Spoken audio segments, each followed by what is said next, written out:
Republican party of ಇಂಡಿಯಾದಲ್ಲಿ ನಾನು ರಾಜ್ಯ ಪ್ರಧಾನ ಕಾರ್ಯದರ್ಶಿ ಆಗಿದ್ದು.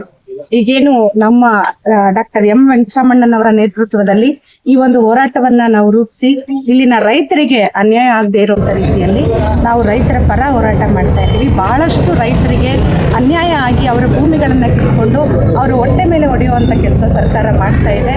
ಹಂಗಾಗಿ ಈ ಒಂದು ರೈತರಿಗೆ ಅನ್ಯಾಯ ಆಗಬಾರ್ದು, ರೈತರ ಪರ ನಿಂತು ನಾವು ಹೋರಾಟ ಮಾಡಬೇಕು ಅನ್ನೋದೇ ನಮ್ಮ ಉದ್ದೇಶ. ಸರ್ಕಾರ, ರಾಜ್ಯ ಸರ್ಕಾರ ಇದ್ರ ಬಗ್ಗೆ ಬಹಳ ಗಂಭೀರವಾಗಿ ಆಲೋಚನೆ ಮಾಡಬೇಕಾಗಿದೆ.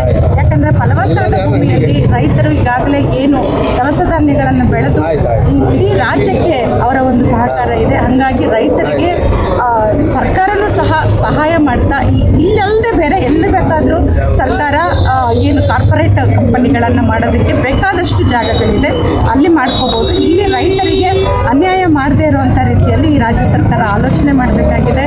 ಇವತ್ತು ಏನು ರೈತರ ಓಟಿಂದ ದಲಿತರ ಓಟಿಂದ ಇವತ್ತು ಕಾಂಗ್ರೆಸ್ ಉಸಿರಾಡ್ತಾ ಇದೆ, ಅದನ್ನು ಗಮನದಲ್ಲಿಟ್ಕೊಂಡು ಕಾಂಗ್ರೆಸ್ ಸರ್ಕಾರ ರೈತರ ಹೊಟ್ಟೆ ಮೇಲೆ ಹೊಡಿದಂಗೆ ರೈತರಿಗೆ ಸಹಾಯ ಮಾಡುವಂಥ ರೀತಿಯಲ್ಲಿ ಏನು ಈ ಕಾನೂನು ಕಾಯ್ದೆ ಏನು ಮಾಡಿದ್ದಾರೆ ಅದನ್ನು ರದ್ದುಪಡಿಸಿ ರೈತರ ಪರ ಕಾಯ್ದೆಯನ್ನು ಮಾಡಬೇಕನ್ನೋದೇ ನಮ್ಮ ಉದ್ದೇಶ.